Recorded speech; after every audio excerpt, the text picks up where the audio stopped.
Good day. This is the 54th episode of the Frankly Speaking Jamaica podcast. It's the second for 2023. I'm encouraging you right now to like, share, and subscribe to the podcast. We welcome your comments on the channel too. Now to my commentary, frankly speaking. The Chief Public Health Inspector in St. Ann, Leroy Scott, put before the St. Ann Municipal Corporation a troubling, and it appears to me, a worsening problem facing Jamaica: the lack of public center conveniences and the attitude in many business places to access to their bathrooms. Scott posed the issue of lack of access of the public to bathrooms as a dilemma for some: the embarrassment of wetting oneself or the alternative of exposing oneself, where access to a small, closed space is denied. And he used the experience as told to him by a woman who asked him to relay her own embarrassing experience. Here's Scott. That was the experience of one retired female public servant on Monday of this week. And she asked me to relay. She has my permission her permission to relay her situation at this meeting today. She called me complaining about private entity involved in public utility at which she was doing business, and which refused to allow her the use of the sanitary convenience, claiming that it was for staff only. After her unsuccessful plea, she was forced to use her car door as a shield and urinate in the parking lot of the said entity.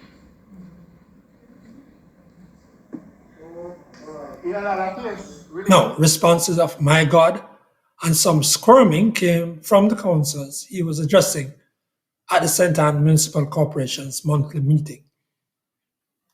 Frankly speaking, if you live in Jamaica, surely you have seen people exposing themselves in all kinds of places and manners, sometimes without cover of a car door or a building wall, tree, or utility pole.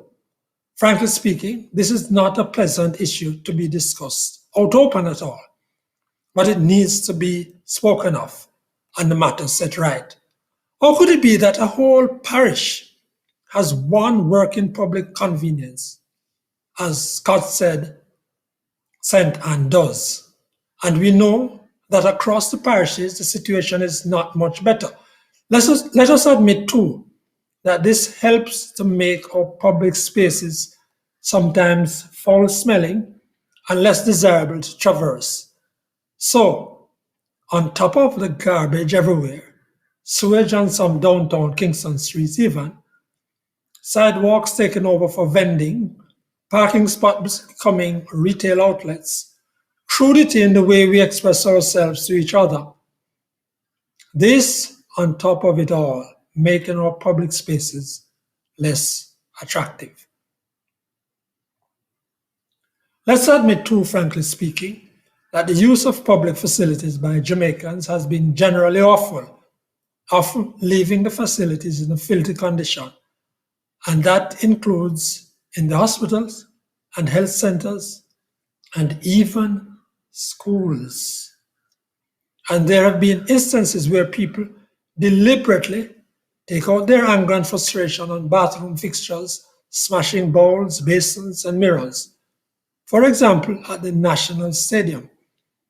Public conveniences are the responsibility of the municipal corporations and local boards of health, which do a pretty terrible job of maintaining them or making them accessible.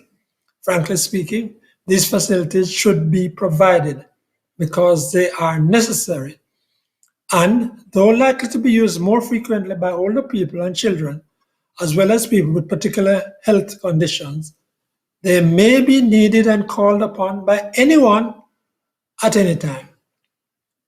This is just one more of those things that a self-respecting nation should get fixed. As to the private buildings and companies that inhabit them, there is not much more that can be done but to plead with their owners to respect the people from whom they make money and with whom they do business. Oh, by the way, the same law that provides fines for littering and or dumping of garbage on the streets or making illegal dumps is the one that provides for fines for fouling public spaces, even where, frankly speaking, the local authority has provided no convenience. Here now is Desmond Richards. Another outrageous report has been released on care of students under the state care. Who is surprised at the latest report?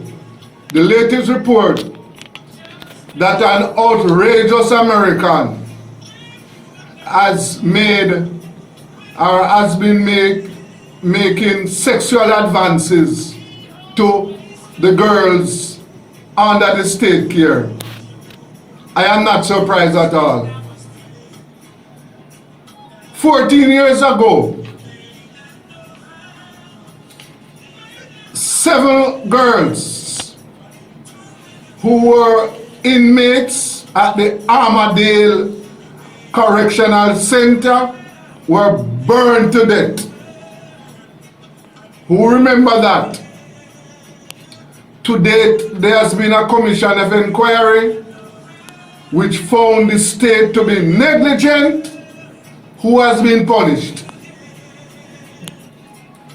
In 2020, there was a report about boys at the Rio Cobre Correctional Center, how they were being mistreated. No one was punished. And so these reports about molestation and bad care of children in state care prevails. You know, in the Jamaican society, there are 3 groups which are neglected. Children in state care, the elderly, and workers. Now, you have thousands of workers, thousands of pensioners who are earning $2,000 every fortnight. Who is looking about them? Who is going to make sure that they have a happy year this year? Who? Nothing in place. Then look at the workforce. Workforce of 1.4 million. 15% of that is unionized. Who is protecting the interests of the others? Minimum wage is there. Who is arguing for better wages, better working conditions? And so, when we talk about Happy New Year, these vulnerable groups in the society, they are left on their own, strictly on their own. Who is going to protect them this year?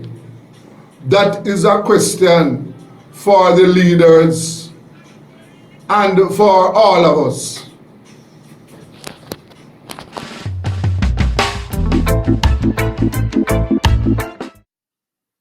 That's Desmond Richards, journalist and founder of Rebel Radio Jamaica.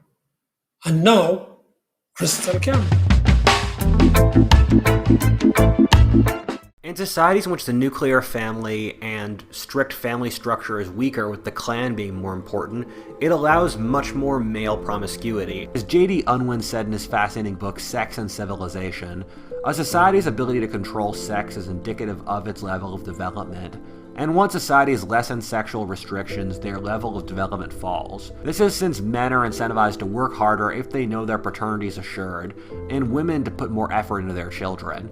Energy is channeled into things besides getting laid, and people aren't suspicious of other people trying to compete for their sex. I remember doing social studies in high school and even sociology in college, and several other courses, to be honest, that had a focus on Jamaican society. Of course, you hear the common terms matrifocal family, marginalization of men, poverty line. I've been in the classes and tutorials where there's spirited discussion verging on the edge of debate about, well, this girl from them community will have umpteen children for this much man, and this man will have umpteen baby mother, and oh well, it's their fault. Well, it's not their fault, it's society's fault, it's their education's fault, it's their parents' fault. If I could suggest one course to add to a high school curriculum, I think it would have to be West African history. I'm talking pre-colonial history in West Africa as well as contemporary West Africa. History is made up of the movement of different peoples, the interactions of different peoples, and quite frankly, when a people migrate, they bring along a lot of their ways. So this island is a British overseas territory, colony, populated primarily by people of West African descent. And in so many ways, we look like an African colony. I think it's a very crippling crutch that a lot of people adopt early in life of blaming colonization or slavery for every single problem and not looking deeper, not trying to find out more about Africa while you are saying that you're an African. Fathers establish an idea of discipline for children. Without it, it's hard to have a conception of a unified God, as well as rule of law, which is also the worst in sub-Saharan Africa of anywhere in the world. This means that for lots of African male culture, they try to push prowess and power rather than integrity and responsibility. There's too much dysfunction. Jamaica can't be transformed from the outside, it has to be transformed from the inside. The West African connection has a lot more to do with why our society seems to be functionally polygamist. Family structure, one of the fundamental pillars of any culture, regardless of whatever foreign investments or land reform. I don't see positive indicators for the future of Jamaica's families. And now more than ever, I just keep asking myself, why didn't I leave when I was younger?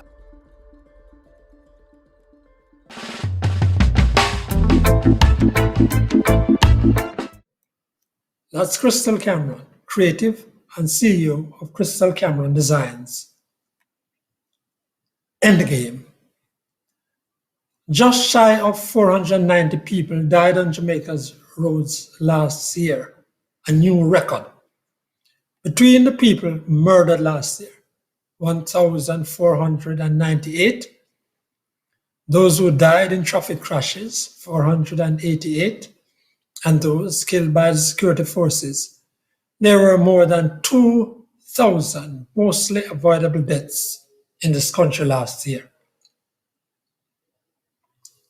Just by way of data too, were you aware that there are over 1 million registered vehicles in the country?